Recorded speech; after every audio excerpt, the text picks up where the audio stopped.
ಎಲ್ಲ ಸಮಸ್ತ ವೀಕ್ಷಕರಿಗೂ ಸಾಯಿ ಕೃಷ್ಣ ಚಾನಲ್ ವತಿಯಿಂದ ನಮಸ್ಕರಿಸುತ್ತಾ ಹಾಗೂ ಹನುಮ ಜಯಂತಿಯ ಶುಭಾಶಯಗಳನ್ನು ಸಹ ಕೋರುತ್ತಾ ಎಲ್ಲರಿಗೂ ಸಾಯಿಬಾಬಾ ಹಾಗೂ ಹನುಮನ ನಿಮಗೆ ಕೃಪೆ ದೊರಕಲಿ ಅಂತ ಆ ದೇವರಲ್ಲಿ ಬೇಡಿಕೊಳ್ತಾ ಇಂದು ಸಾಯಿ ಸಚ್ಚರಿತ್ಯ 43 ಮತ್ತು 44ನೇ ಅಧ್ಯಯನವನ್ನು ಆರಂಭಿಸೋಣ.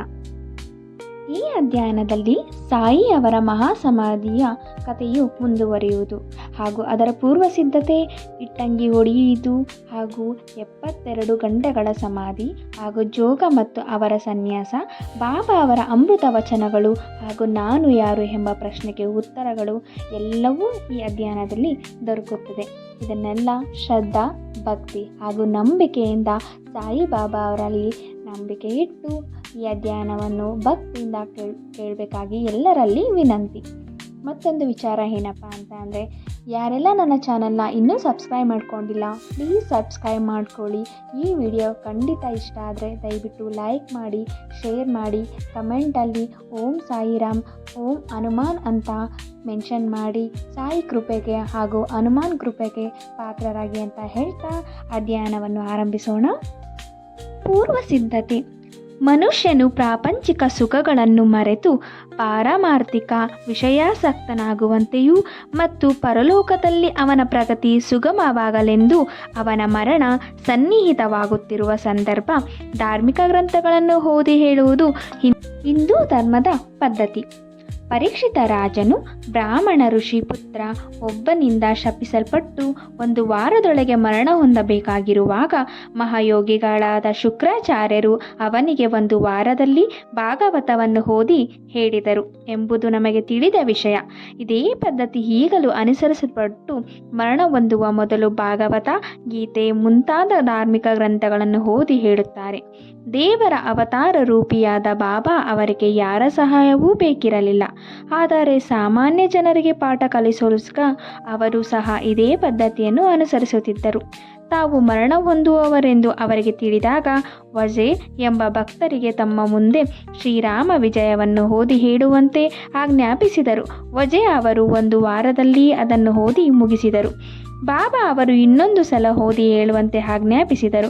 ಈ ರೀತಿ 11 ದಿನಗಳು ಗತಿಸಿದವು. 3 ದಿನಗಳಲ್ಲಿ ಮತ್ತೊಂದು ಬಾರಿ ಪಠಿಸಿ ವಜೆ ಬಹಳ ಬಳಲಿದ್ದರು. ಆಗ ಬಾಬಾ ಅವರು ವಜೆ ಅವರ ಪಠಣ ನಿಲ್ಲಿಸಿದರು. ಇದಕ್ಕೆ 2 ದಿನಗಳ ಮುಂಚೆ ಬಾಬಾ ಭಿಕ್ಷೆ ಬೇಡುವುದನ್ನು ಬಿಟ್ಟು ಸುಮ್ಮನೆ ಮಸೀದಿಯಲ್ಲಿ ಕುಳಿತಿರುತ್ತಿದ್ದರು. ಕೊನೆಯ ತನಕವೂ ಅವರು ಜಾಗೃತರಾಗಿದ್ದರು. ಭಕ್ತರಿಗೆ ಉಪದೇಶಗಳನ್ನು ಮಾಡುತ್ತಲೇ ಇದ್ದರು. ತಮ್ಮ ನಿರ್ಗಮನದ ಕಾಲವನ್ನು ಯಾರಿಗೂ ಸರಿಯಾಗಿ ತಿಳಿಸಿರಲಿಲ್ಲ. ಕಾಕಾ ಸಾಹೇಬ ಮತ್ತು ಬೂಟಿ ಅವರು ಪ್ರತಿದಿನವೂ ಬಾಬಾ ಅವರ ಜೊತೆಯಲ್ಲಿಯೇ ಊಟ ಮಾಡುತ್ತಿದ್ದರು. ಆದರೆ 15/10/1918ನೇ ದಿನ ಮಾತ್ರ ಅವರನ್ನು ತಮ್ಮ ಮನೆಗೆ ಊಟಕ್ಕೆ ಹೋಗುವಂತೆ ಆಜ್ಞಾಪಿಸಿದರು.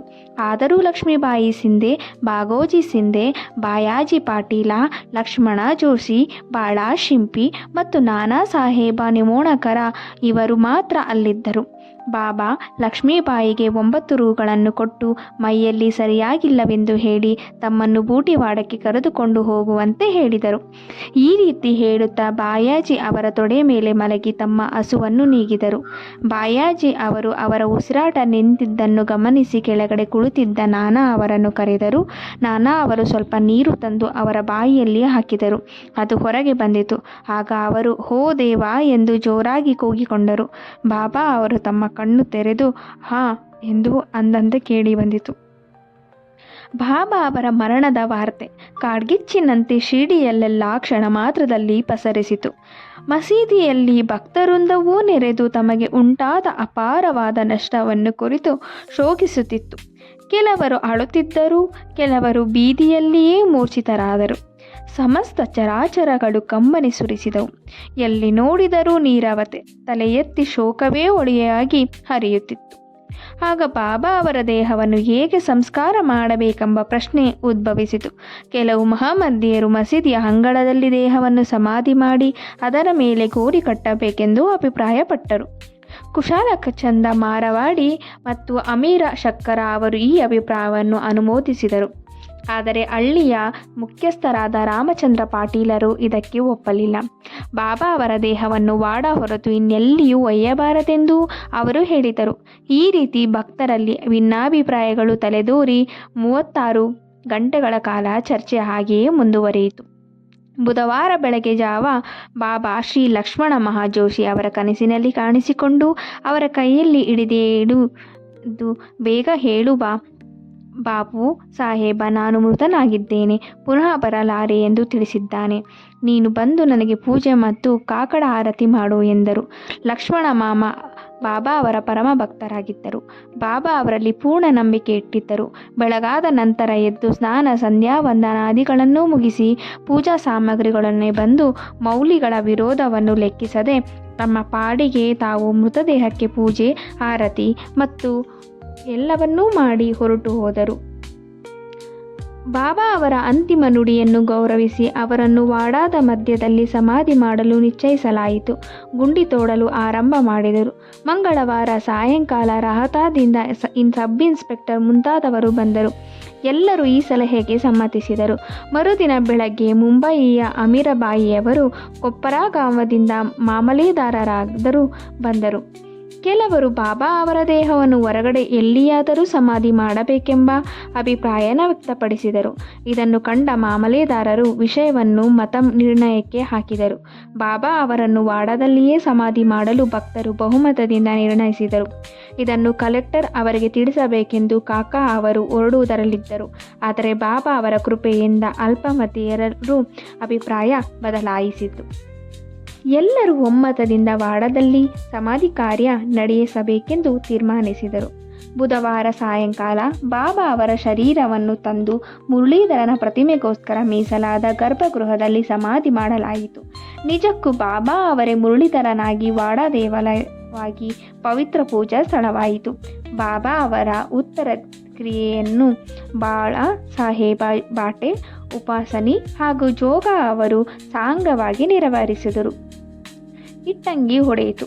ಬಾಬಾ ಅವರ ಪರಲೋಕ ಯಾತ್ರೆಗೆ ಸ್ವಲ್ಪ ದಿನಗಳ ಮುಂಚೆ ಆ ಘಟನೆಯನ್ನು ಸೂಚಿಸುವ ಒಂದು ಶಕುನವಾಯಿತು. ಯಾವಾಗಲೂ ಬಾಬಾ ಅವರು ಕೈ ಇಟ್ಟು ಹೊರಗೆ ಕುಳಿತುಕೊಳ್ಳುತ್ತಿದ್ದ ಒಂದು ಇಟ್ಟಂಗಿ ಅನೇಕ ವರ್ಷಗಳಿಂದ ಮಸೀದಿಯಲ್ಲಿತ್ತು. ರಾತ್ರಿ ಅದರ ಮೇಲೆ ತಲೆಯಿಟ್ಟು ಏಕಾಂತದಲ್ಲಿ ಸ್ವಸ್ಥ ಮನಸ್ಸಿನಿಂದ ಇರುತ್ತಿದ್ದರು. ಇದು ಬಹಳ ವರ್ಷಗಳಿಂದ ನಡೆಯುತ್ತಿತ್ತು. ಒಂದು ದಿನ ಬಾಬಾ ಅವರು ಮಸೀದಿಯಲ್ಲಿ ಇರಲಿಲ್ಲ. ಅಂದು ಮಸೀದಿಯಲ್ಲಿ ಕೆಲಸ ಮಾಡುತ್ತಿದ್ದ ಒಬ್ಬ ಹುಡುಗನು ಅದನ್ನು ಕೈಯಲ್ಲಿ ಹಿಡಿದು ಅದರ ಬುಡದಲ್ಲಿದ್ದ ಕಸ ಗುಡಿಸುತ್ತಿದ್ದನು. ಆದರೆ ಅದು ದುರಾದೃಷ್ಟದಿಂದ ಕೈಜಾರಿ ಕೆಳಗೆ ಬಿದ್ದು 2 ಹೋಳಾಯಿತು. ಬಾಬಾ ಅವರಿಗೆ ಈ ವಿಷಯ ತಿಳಿಸಿದಾಗ ಅವರು ಕಣ್ಣೀರಿಟ್ಟು, ಒಡೆದು ಹೋದಿದ್ದು ನನ್ನ ಅದೃಷ್ಟ, ಅದು ನನ್ನ ಜೀವನದ ಸಂಗಾತಿಯಾಗಿತ್ತು, ಅದರೊಡನೆ ನಾನು ಯಾವಾಗಲೂ ತಲ್ಲೀನನಾಗಿರುತ್ತಿದ್ದೆ, ಅದು ನನಗೆ ನನ್ನ ಜೀವನದಷ್ಟೇ ಪ್ರಿಯವಾಗಿತ್ತು ಎಂದು ಬಹಳ ವ್ಯಥೆಪಟ್ಟುಕೊಂಡರು. ಬಾಬಾ ಅವರು ಒಂದು ನಿರ್ಜೀವ ವಸ್ತುವಿಗೋಸ್ಕರ ಇಷ್ಟು ದುಃಖವನ್ನೇಕೆ ಪ್ರಕಟಿಸಿದರು ಎಂದು ಕೆಲವರು ಪ್ರಶ್ನಿಸಬಹುದು. ಅದಕ್ಕೆ ಹೇಮಾಡ ಪಂತರು, ಸಂತರು ಬಡವರನ್ನು ಮತ್ತು ಅಶಕ್ತರನ್ನು ರಕ್ಷಿಸುವ ಧ್ಯೇಯದಿಂದ ಅವತರಿಸಿರುತ್ತಾರೆ. ಹೀಗೆ ಅವತರಿಸಿದಾಗ ಅವರು ಸಾಮಾನ್ಯ ಜನರೊಡನೆ ಬೆರೆತು ಅವರಂತೆಯೇ ವರ್ತಿಸುತ್ತಾರೆ. ಅಂದರೆ ಅವರು ಬಾಹ್ಯದಲ್ಲಿ ಎಲ್ಲರಂತೆಯೇ ಆಟವಾಡುತ್ತಾ, ನಗುತ್ತಾ, ದುಃಖಿಸುತ್ತಾ ಇರುತ್ತಾರೆ. ಆದರೆ ಅಂತರಂಗದಲ್ಲಿ ಮಾತ್ರ ತಮ್ಮ ಧ್ಯೇಯದ ಬಗ್ಗೆ ಜಾಗೃತರಾಗಿದ್ದಾರೆ ಎಂದು ಹೇಳಿದ್ದಾರೆ. 72 ಗಂಟೆಗಳ ಸಮಾಧಿ. ಇದಕ್ಕೆ 32 ವರ್ಷಗಳ ಹಿಂದೆ ಅಂದರೆ 1886ರಲ್ಲಿ ಬಾಬಾ ಅವರು ತಮ್ಮ ಸೀಮಾ ರೇಖೆಯನ್ನು ದಾಟುವ ಪ್ರಯತ್ನ ಮಾಡಿದರು. ಮಾರ್ಗಶಿರ ಶುದ್ಧ ಪೌರ್ಣಿಮೆಯ ದಿನ ಬಾಬಾ ಅವರು ದಮ್ಮಿನಿಂದ ನರಳುತ್ತಿದ್ದರು. ಅದನ್ನು ನಿರ್ಮೂಲನಗೊಳಿಸಲು ಬಾಬಾ ಅವರು ತಮ್ಮ ಪ್ರಾಣವನ್ನು ಮೇಲಕ್ಕೆ ತೆಗೆದುಕೊಂಡು ಸಮಾಧಿ ಸ್ಥಿತಿಗೆ ಹೋಗಲು ನಿರ್ಧರಿಸಿದರು. ಆಗ ಅವರು ಭಗತ್ ಮಾಳ್ವಾ ಸಾಪತಿಯವರಿಗೆ, ನನ್ನ ದೇಹವನ್ನು 3 ದಿನಗಳ ಕಾಲ ಕಾಪಾಡು, ನಾನು ಮರಳಿ ಬಂದರೆ ಸರಿ, ಇಲ್ಲದಿದ್ದರೆ ಆ ಅಂಗಳವನ್ನು ಕೈ ಮಾಡಿ ತೋರಿಸಿ ನನ್ನನ್ನು ಹೂಳಿಬಿಡು, ಗುರುತಿಗೋಸ್ಕರ ಅಲ್ಲಿ 2 ಧ್ವಜಗಳನ್ನು ನೆಡು ಎಂದು ಹೇಳಿ ರಾತ್ರಿ 10 ಗಂಟೆಗಳಿಗೆ ನಿಸ್ತೇಜನರಾಗಿ ಬಿದ್ದರು. ಅವರು ಪ್ರಾಣವು ಶರೀರವನ್ನು ಬಿಟ್ಟು ಹೋದಂತೆ ಕಂಡುಬಂದಿತು. ಎಲ್ಲ ಜನರು ಬಾಬಾ ಅವರು ತೋರಿಸಿದ ಜಾಗದಲ್ಲಿ ಅವರ ಶರೀರವನ್ನು ಹೂಳಲು ನಿರ್ಧರಿಸಿದರು. ಆದರೆ ಮಾಳ್ವಾ ಸಾಪತಿಯವರು ಅದನ್ನು ತಡೆದರು. ಬಾಬಾ ಅವರನ್ನು ತೊಡೆಯ ಮೇಲಿರಿಸಿಕೊಂಡು 3 ದಿನ ಕಾಯ್ದರು. 3 ದಿನಗಳ ಕಳೆದವು. ನಂತರ ಬೆಳಗ್ಗೆ 3 ಗಂಟೆಯ ಹೊತ್ತಿಗೆ ಬಾಬಾ ಅವರಿಗೆ ಜೀವಕಳೆ ಬಂದಿತು. ಉಸಿರಾಟ ಆರಂಭವಾಯಿತು. ಕಣ್ಣು ತೆರೆದು ಎಚ್ಚರವಾಗಿ ಯಥಾಸ್ಥಿತಿಗೆ ಬಂದರು. ಇದರಿಂದ ಬಾಬಾ ಅವರು 3.5 ಅಡಿ ದೇಹದಲ್ಲಿ ಜೀವಿಸಿ ನಂತರ ಅದನ್ನು ತ್ಯಜಿಸಿ ಹೊರಟು ಹೋದರೆ ಅಥವಾ ಜೀವಾತ್ಮನಲ್ಲಿ ಜಾಗೃತರಾಗಿದ್ದರೆ ಎಂಬುದನ್ನು ನಾವು ಊಹಿಸಬಹುದು. ಈ ದೇಹವು ನಶ್ವರವಾದದ್ದು, ಕ್ಷಣಿಕವಾದದ್ದು. ಆದರೆ ಅಂತರಂಗದಲ್ಲಿನ ಆತ್ಮವು ಅಮರವಾದದ್ದು. ಈ ಶುದ್ಧ ಚೈತನ್ಯ ಸ್ವರೂಪವೇ ಬ್ರಹ್ಮಜ್ಞಾನ. ಅದು ಇಂದ್ರಿಯಗಳ ನಿಯಾಮಕ ವಸ್ತು. ಆ ವಸ್ತುವೇ ಸಾಯಿ. ಇದು ವಿಶ್ವದ ಚರಾಚರಗಳೆಲ್ಲವನ್ನೂ ವ್ಯಾಪಿಸಿರುತ್ತದೆ. ಇದಿಲ್ಲದೆ ಸ್ಥಳವಿಲ್ಲ. ತಮ್ಮ ಧ್ಯೇಯವನ್ನು ಸಾಧಿಸಲೋಸ್ಕರ ದೇಹವನ್ನು ಧರಿಸಿ ಅದನ್ನು ಸಾಧಿಸಿದ ನಂತರ ದೇಹವನ್ನು ಬಿಸಿಟ್ಟು ಬಾಬಾ ಅನಂತರಾದರು. ಬಾಬಾ ಅವರು ನಿತ್ಯರು. ಅವರ ಮರಣವೂ ಕೇವಲ ಬಾಹ್ಯ ರೂಪವಾದದ್ದು. ಆದರೆ ನಿಜವಾಗಿಯೂ ಸಕಲ ಚರಾಚರಗಳಲ್ಲಿಯೂ ಅವರ ಆತ್ಮವು ವ್ಯಾಪಿಸಿ ಅವುಗಳ ನಿಯಮನಕರವಾಗಿರುತ್ತಾರೆ. ಬಾಬಾ ಅಂತಹದರಲ್ಲಿ ಪೂರ್ಣ ಶರಣಾಗತರಾಗಿ ಅವರನ್ನು ಮನಃಪೂರ್ವಕವಾಗಿ ಪ್ರೀತಿಸುವ ಭಕ್ತರಿಗೆ ಇದರ ಅರಿವಾಗುತ್ತದೆ. ನಮಗೆ ಈಗ ಬಾಬಾ ಅವರನ್ನು ಪ್ರತ್ಯಕ್ಷ ನೋಡಲಾಗದೇ ಇದ್ದಾಗಲೂ ಸಹ ಶಿರ್ಡಿಗೆ ಹೋದರೆ ಅವರ ಸುಂದರವಾದ ಚಿತ್ರವನ್ನು ಮಸೀದಿಯಲ್ಲಿ ಕಾಣಬಹುದು.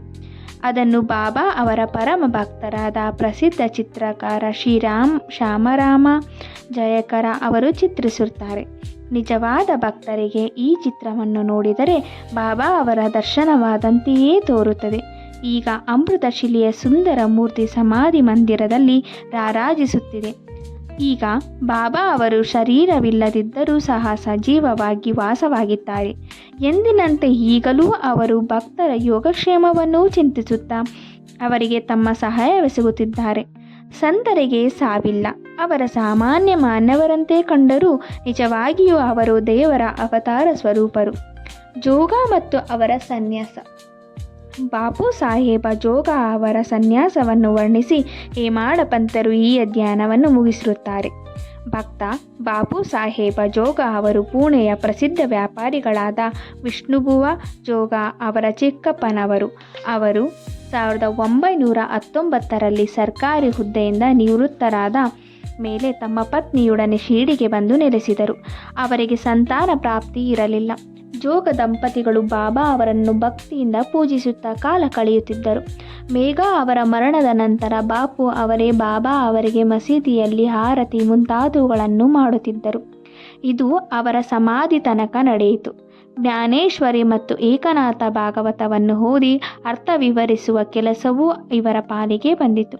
ಅನೇಕ ವರ್ಷಗಳ ಕಾಲ ಸೇವೆ ಮಾಡಿದ ನಂತರ ಜೋಗ ಅವರು ಬಾಬಾ ಅವರನ್ನು ಕುರಿತು, ನಾನು ನಿಮ್ಮಲ್ಲಿ ಬಹಳ ದಿವಸಗಳಿಂದ ಸೇವೆ ಸಲ್ಲಿಸುತ್ತಿದ್ದೇನೆ, ಆದರೂ ನನ್ನ ಆತ್ಮಕ್ಕೆ ಶಾಂತಿ ದೊರಕಲಿಲ್ಲ. ಸಂತರ ಸಂಪರ್ಕದಿಂದಲೂ ಸಹ ನನ್ನ ಸ್ಥಿತಿ ಉತ್ತಮಗೊಂಡಿಲ್ಲ. ನೀವು ಯಾವಾಗ ನನ್ನನ್ನು ಆಶೀರ್ವಾದಿಸುತ್ತೀರಿ ಎಂದು ಕೇಳಲು ಬಾಬಾ ಅವರು, ಸ್ವಲ್ಪ ಕಾಲದಲ್ಲಿಯೇ ನಿನ್ನ ಕರ್ಮವೂ ಸವೆಯುವುದು, ನಿನ್ನ ಪಾಪಗಳು ಸುಟ್ಟು ಬೂದಿಯಾಗುವವು. ಆಗ ನಿನ್ನನ್ನು ಆಶೀರ್ವಾದಿಸುತ್ತೇನೆ. ನೀನು ಆಗ ಷಡ್ವರ್ಗಗಳಿಂದ ಮುಕ್ತನಾಗುವೆ. ಅಂದು ಸನ್ಯಾಸವನ್ನು ಸ್ವೀಕರಿಸು ಮತ್ತು ದೇವರ ಸೇವೆ ಮಾಡು ಎಂದು ಉತ್ತರಿಸಿದರು. ಕೆಲವು ದಿನಗಳ ನಂತರ ಬಾಬಾ ಅವರ ಮಾತುಗಳು ನಿಜವಾದವು. ಅವರ ಪತ್ನಿಯು ಮೃತಳಾದಳು. ಅವಳಿಗೆ ಮಮತೆಯು ದೂರವಾಯಿತು. ಅಂದಿನಿಂದ ಸನ್ಯಾಸಾಶ್ರಮವನ್ನು ಸ್ವೀಕರಿಸಿ ತಮ್ಮ ಜೀವನದ ಗುರಿಯನ್ನು ಬಾಪು ಸಾಹೇಬ ಸಾಧಿಸಿದರು. ಬಾಬಾ ಅವರ ಅಮೃತ ವಚನಗಳು. ಯಾರು ನನ್ನನ್ನು ಪ್ರೀತಿಯಿಂದ ನೋಡಬಯಸುತ್ತಾರೆಯೋ ಅವರು ನನ್ನನ್ನು ಕಾಣುತ್ತಾರೆ. ನಾನಿಲ್ಲದ ಜಗತ್ತು ಅವರಿಗೆ ಶೂನ್ಯವಾಗಿ ಕಾಣುತ್ತದೆ. ಅವರು ನನ್ನ ಲೀಲೆಗಳ ವಿನಃ ಬೇರೆಯದನ್ನು ಹೇಳಬಯಸುವುದಿಲ್ಲ. ಅವರು ನಿರಂತರವಾಗಿ ಯಾವಾಗಲೂ ನನ್ನನ್ನೇ ಧ್ಯಾನಿಸುತ್ತಾ ಯಾವಾಗಲೂ ನನ್ನ ನಾಮವನ್ನೇ ಉಚ್ಚರಿಸುತ್ತಾರೆ. ಯಾರು ನನ್ನಲ್ಲಿ ಪೂರ್ಣ ಶರಣಾಗತಿಯನ್ನು ಹೊಂದಿ ನನ್ನನ್ನೇ ಸ್ಮರಿಸುತ್ತಾರೆಯೋ ಅವರಿಗೆ ನಾನು ಚಿರಋಣಿ. ಅವರಿಗೆ ಮುಕ್ತಿಯನ್ನು ದೊರಕಿಸಿಕೊಟ್ಟು ನಾನು ಋಣಮುಕ್ತನಾಗುತ್ತೇನೆ. ಯಾರು ನನ್ನನ್ನು ಸದಾ ಧ್ಯಾನಿಸುತ್ತಾ ನನಗೆ ಮೊದಲು ಅರ್ಪಿಸದೆ ತಾವು ಏನನ್ನು ಸ್ವೀಕರಿಸುವುದಿಲ್ಲವೋ ಅಂಥವರ ಅಧೀನನೂ ನಾನು. ಯಾರು ನನ್ನನ್ನು ಅವಲಂಬಿಸಿರುವರೋ ಅವರು ನದಿಯು ಸಮುದ್ರವನ್ನು ಸೇರಿ ಅದರೊಡನೆ ಐಕ್ಯವಾಗುವಂತೆ ನನ್ನನ್ನೂ ಸೇರಿ ನನ್ನಲ್ಲಿ ಐಕ್ಯವಾಗುತ್ತಾರೆ. ನೀವು ನಿಮ್ಮ ಅಹಂಭಾವಗಳನ್ನು ತ್ಯಜಿಸಿ ನನಗೆ ಶರಣಾಗತರಾಗಿ ಎಂದು ಬಾಬಾ ಅವರು ಮಸೀದಿಯಲ್ಲಿ ಆಗಾಗ್ಗೆ ನುಡಿಯುತ್ತಿದ್ದರು. ನಾನು ಯಾರು? ಬಾಬಾ ಅವರು ಅನೇಕ ಸಾರಿ ನಾನು ಯಾರು ಎಂದು ಕೇಳುತ್ತಿದ್ದರು. ನೀವು ನನ್ನನ್ನು ಹುಡುಕಿಕೊಂಡು ಎಲ್ಲಿಯೂ ಹೋಗಬೇಕಿಲ್ಲ. ನಿಮ್ಮಲ್ಲಿಯೂ ಮತ್ತು ನಿಮ್ಮ ಚರಾಚರಗಳಲ್ಲಿಯೂ ಒಂದು ಆತ್ಮವಿದೆ, ಅದೇ ನಾನು. ಅದನ್ನು ತಿಳಿದು ನನ್ನನ್ನು ನಿಮ್ಮ ಅಂತರಂಗದಲ್ಲಿ ರಕ್ಷಿಸಿರಿ ಮತ್ತು ಸಕಲ ಚರಾಚರಗಳಲ್ಲಿಯೂ ನನ್ನನ್ನು ನೋಡಿರಿ. ಇದನ್ನು ನೀವು ಮನದಲ್ಲಿ ಮನನ ಮಾಡಿದರೆ ಸರ್ವತತ್ವವೂ ಅರಿತು ನನ್ನಲ್ಲಿ ಲೀನವಾಗುತ್ತೀರಿ ಎಂದು ಬಾಬಾ ಹೇಳಿದರು. ಆದದ್ದರಿಂದ ಹೇಮಾಡ ಪಂತರು ವಾಚಕರಿಗೆ ನಮಸ್ಕರಿಸಿ ಎಲ್ಲ ದೇವರನ್ನು, ಸಂತರನ್ನು, ಭಕ್ತರನ್ನು ಪ್ರೀತಿಸಿ ಗೌರವಿಸಬೇಕೆಂದು ಬೇಡಿಕೊಂಡಿರುತ್ತಾರೆ. ಯಾರು ಇತರರನ್ನು ಅಪೇಕ್ಷಿಸಿ ನಿಂದಿಸಿರುತ್ತಾರೆಯೋ ಅಂಥವರು ನನ್ನ ಹೃದಯವನ್ನು ಚುಚ್ಚಿದಂತೆ ನನ್ನನ್ನು ಗಾಯಪಡಿಸಿರುತ್ತಾರೆ. ಆದರೆ ಯಾರು ತಾಳ್ಮೆಯಿಂದ ಇರುತ್ತಾರೆಯೋ ಅವರು ನನ್ನ ಪ್ರೀತಿಗೆ ಪಾತ್ರರಾಗುತ್ತಾರೆ ಎಂದು ಬಾಬಾ ಅವರು ಅನೇಕ ಸಲ ಹೇಳಿದ್ದಾರೆ. ಈ ರೀತಿ ಬಾಬಾ ಅವರು ಸಕಲ ಚರಾಚರಗಳಲ್ಲಿಯೂ ವ್ಯಾಪಿಸಿ ಅವುಗಳನ್ನು ಕಾಪಾಡಿರುತ್ತಾರೆ. ಎಲ್ಲ ಜೀವರಾಶಿಗಳನ್ನು ಪ್ರೀತಿಯಿಂದ ಕಾಣುವುದೇ ಅವರ ಧ್ಯೇಯವಾಗಿತ್ತು. ಅವರಿಗೆ ಬೇಕಾಗಿರುವುದು ಬೇಕಿರಲಿಲ್ಲ. ಇಂತಹ ಅಮೃತವಾಣಿಯು ಯಾವಾಗಲೂ ಅವರಿಂದ ಬರುತ್ತಿತ್ತು. ಯಾರು ಬಾಬಾ ಅವರ ಕೀರ್ತನೆಯನ್ನು ಶ್ರದ್ಧಾ ಮತ್ತು ಭಕ್ತಿಯಿಂದ ಹಾಡುತ್ತಾರೋ ಅಥವಾ ಯಾರು ಅವುಗಳನ್ನು ನಿರಂತರವಾದ ಭಕ್ತಿಯಿಂದ ಕೇಳಿರುತ್ತಾರೋ ಅಂಥವರು ಬಾಬಾ ಅವರಲ್ಲಿ ಐಕ್ಯರಾಗಿರುತ್ತಾರೆ ಅಂತ ಹೇಳ್ತಾ ಈ ಅಧ್ಯಯನವನ್ನು ಮುಗಿಸ್ತಾ ಇದ್ದೀನಿ. ಓಂ ಸಾಯಿ ಪ್ರಣಾಮಗಳು. ಸಾಯಿ ಬಾಬಾ ಅವರ ಪಾದಗಳಿಗೆ ನಮ್ಮ ನಮನಗಳನ್ನು ಅರ್ಪಿಸುತ್ತಾ ಅವರಲ್ಲಿ ಶ್ರದ್ಧೆ ಮತ್ತು ಭಕ್ತಿಯಿಂದ ನಮ್ಮ ಭಕ್ತಿಯನ್ನು ಸಮರ್ಪಿಸುತ್ತಾ ಅವರ ದೇಹಗಳು ಹಾಗೂ ಅವರ ಉದ್ದೇಶಗಳಂತೆ ಅವರ ಮಾತುಗಳಂತೆ ನಾವು ಅವರನ್ನು ಪಾಲಿಸುತ್ತಾ ಆರಾಧಿಸುತ್ತಾ ನಮ್ಮೆಲ್ಲರ ಇಷ್ಟಾರ್ಥಗಳನ್ನು ಈಡೇರಿಸ್ಕೊಳ್ಳೋಣ ಅಂತ ಹೇಳ್ತಾ ಈ ಅಧ್ಯಯನವನ್ನು ಮುಗಿಸ್ತಾ ಇದ್ದೀನಿ. ಎಲ್ಲರಿಗೂ ಶುಭವಾಗಲಿ. ಓಂ ಸಾಯಿರಾಮ್.